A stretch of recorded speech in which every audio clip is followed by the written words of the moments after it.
Hello, that's Sharon. Sharon is our best friend from Indiana, from Carmel. And I've just asked Sharon to share briefly her story from childhood right through and her faith in the Lord Jesus Christ. So would you mind now sharing that with us, please? I wouldn't mind at all. First, I'd like to say hello to all of you and tell you how very thankful I am for your prayers. They help, they're working, and please continue. Keith has asked me to share a little about my life. I won't share everything because I am 70 and that would be a long video. But when I was young, I grew up with my mother. She was a single mom, and it was just me and her for most of the time. She had other children, but she had me very late in life. She died of breast cancer when I was 11 and a half. And none of my brothers or sisters wanted to take me because they had families and they didn't want to take on another child. So I ended up on the street. And from that point on, now I know that God was with me and saw me through all of this. At that point, I thought I was alone, but I slept in abandoned buildings and abandoned cars. And after getting scared a few times when people came upon me and me running, getting away from them, I ran into someone who knew about the hippies in San Francisco. And they got me a backpack and put a few things in it and gave it to me. I put it on, they left me off at the freeway and told me, just stick out your thumb and they'll get you there. And I ended up in San Francisco in Haight-Ashbury. At what age was that? I was 12, about 12 at that point. And I stayed, the houses, one of the reasons that I went is they told me about people had their homes, their doors were unlocked. They were called crash pads. And anyone could go in and sleep. So I had a floor or a couch or something I could sleep on. And I was safe, at least, from the elements. And so that went on for a while, and I didn't like how the hippies always did spare change. They would just stand on the street and say spare change with their hands out and get money.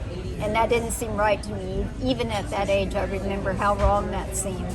So I got a few quarters together and started buying the little newspapers. They had the Berkeley Barb and the LA Free Press, and sell those to tourists. And the tourists would buy it, and then that would give me money to invest, plus money for more food. And mostly, when I didn't have anything for food, I would sit in a restaurant and get a cup of coffee, and I would put a ton of cream and sugar in it.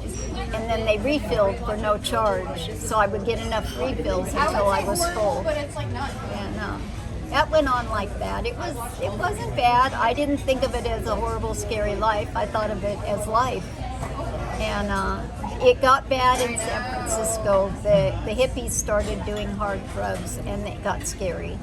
They started being pretty vicious to get their money for their drugs and that. So I hitchhiked to Los Angeles. And by that time, I was almost 14. And I didn't tell you, I have to tell one thing I skipped. Sorry about that. There was an underground in San Francisco. They called themselves the Underground. And they put together identification for draft dodgers so that they wouldn't have to go off to war. And because hippies were all about peace. And so they did that. Well, they had been observing me apparently for quite some time, and they came to me and offered to put together ID for me so that I could get a real job. And because I obviously couldn't get a job at 14 with no adult guardianship or anything. So I got the ID, and then I went to Los Angeles and I got a job managing a motel of all things. And God must have led me there because it was quite an experience, and he saw me through it all. Maybe if he didn't lead me there, he at least said, if you're going to do this, I'll be here to keep you safe. And I managed the motel, and the funny thing is I wonder if they ever realized that they had a 14-year-old managing their motel while they went out of the country. But I was honest, and I did things how I was trained to do it, and everything was good when I left there. I spent a lot of time hitchhiking. I hitchhiked from Los Angeles to Florida. And I had some very life-threatening moments during that time. And at this whole time, I was still traumatized from my mother's death. She was my world, and she had died, and I was afraid of God. Now, I'll tell you real quick why I was afraid of God, is that they let me go up and see her in the hospital one night. They had not let me go see her before. And at that time I was 11 and a half, and they did not let anyone under 12 on the floors where she was. But they let me go up there, so I got dressed in the prettiest dress she had ever made me, and I got my Oxford shoes on that I hated, made sure they looked good because she got them for me. And I went up there, and my whole plan was I was going to convince her to come home. And when we got to the door, I couldn't even hardly recognize her. She looked so bad, and she was begging my brother to make them let her go because they were keeping her alive, and she was in so much pain. And that really struck me. I went in and saw her. I don't remember our conversation or anything. I was just in shock. Yeah. And I went home, and I prayed to God that night that he would let her die, that he would take her. And she died that night. So at that point, the enemy crept in and made me think I killed my mother. And I was sure that I had done it, that I had killed my mother. And so I was afraid of God. So I didn't communicate with him anymore. I was running from him. And all right, so now I'm back. I hitchhiked to Florida, a lot of life-threatening situations that I got out of. And if I had time, I would tell you some of the ways I got out, that there is no way on earth at that age and with my experience I would have known to do or say to get me out of those situations. It was all God. When I look back on it, all God the whole way. Here he is taking care of this dirty, lonely, orphan child who had never done anything to deserve the care that he was giving me. And he kept me alive. He kept me going. And when I was back in Los Angeles, I was talking with a couple of people who lived near where I was, and they told me that Jesus lived inside of me. And that struck me like a ton of bricks. It just hit me, or cold water in the face. And I ran home, and all the while I'm saying, I'm sorry, I'm sorry, I'm sorry. I got rid of everything I didn't think God would approve of. Everything I thought would be wrong in his eyes, and changed my whole life. And I lost all my friends, so-called, because I was no longer like them, and I didn't party like they partied or anything anymore. And I didn't know where to go or what to do to learn more.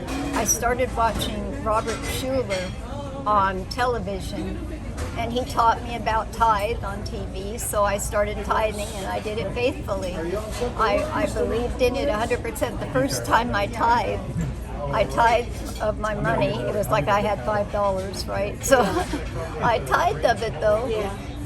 And I went outside on my way the next day to go somewhere, and I remember I looked down and there was a $20 bill at my feet on the ground right there.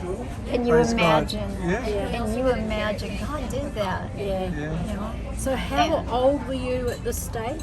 At that stage, I was in Los Angeles, so I was 14. You were still and a half, 14. 14 and a half, maybe going on 15. I didn't keep track of my age very well because that whole time I had that false ID. I turned 21 when I was 14 with the ID, and I went in these people I knew there took me to a cocktail lounge to celebrate my birthday. Ugh. And the sheriffs came in and raided that place, and they accepted the ID. That's how good the identification was that they were creating for people. Wow. But anyway, so now I lost my place.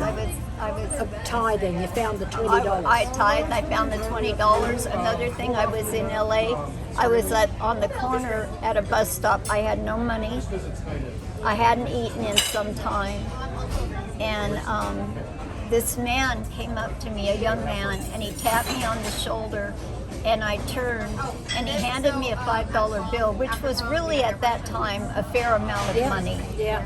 and he said, God told me to give this to you. And I turned to thank him, and he was nowhere to be seen. And the area was clear enough that there's no way he could have walked away and disappeared that fast. Yeah. So in my mind, that was an angel. Yeah. A messenger from God. Yeah. And he did what God told him, and God told him to tell me who it was from. I'll never ever forget that, or all the people in this whole journey who have helped me and blessed me so much. You know, in restaurants I'd be sitting drinking my coffee. I remember in one restaurant I was sitting drinking my coffee with my cream and sugar to get full, and the lady came out from the kitchen with this huge platter of food, and she sat it down in front of me, and I told her it wasn't my order, that I couldn't pay for that. And she said, I know, but it's yours. Eat it and enjoy it. You know, things like that. I know she was a Christian and God worked in her to do that. Yeah. And those things have gone on all along in my life to now, where he's put me with a family, a church family that loves me and cares for me and sees my needs before I even know it's a need. You know, they're covering so many areas of my life. They're taking me to and from church and Bible study and on little trips they do. And all the while, I get to testify to people how good God is and all that he's done in my life. And he brought Keith and Mark, he brought us together when Keith was here pastoring. And I can never thank him enough for that. These two have meant so much to my life and have influenced me in many, many ways.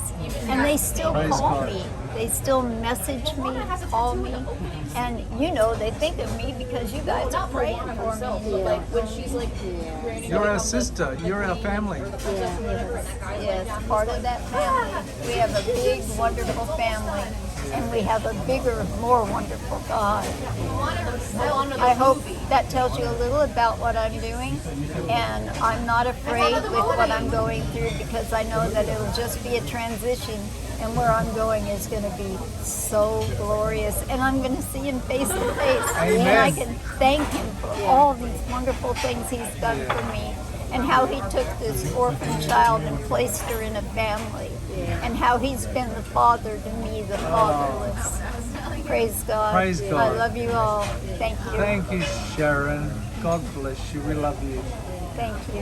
I love you too. to have tattoos.